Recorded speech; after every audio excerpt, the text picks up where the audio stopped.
سلام دوستان، میخوایم با هم ابزار کهنه صافکاریمون رو تبدیل به ابزار نو کنیم. مخصوصا بچه‌هایی که توی شمال کار میکنن از دست زنگ زدگی و رطوبت گرفتارن.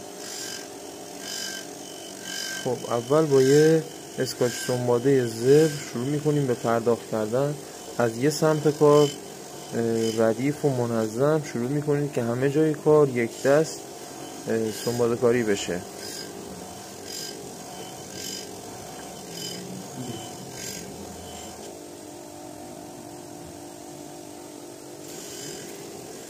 خب برمیگردونیم سمت قاشقی قالب تنم، کاملا یک دست ماتش میکنیم که آماده بشه برای براق‌کاری.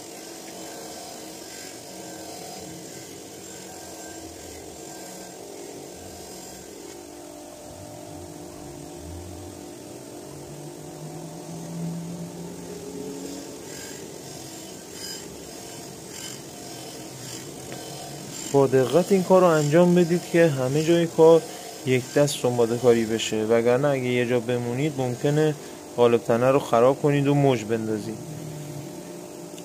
به این حالت که رسید همه جا یک دست مات شد، میتونیم بریم برای کار براق‌کاری. با استفاده از گیلانس لی و یه صابون پولیش میتونید کارتون رو انجام بدید.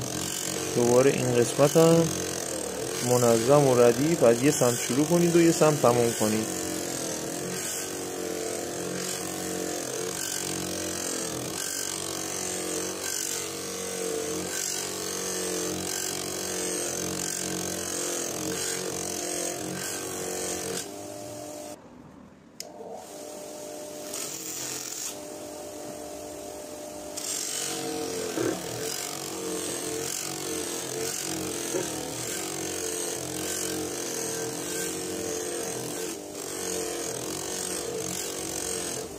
خب قالب تنه فقط روش قابل استفاده است، ولی خب برای تمیزی کار خواستم پشت قالب تنه رو هم تمیز کنم.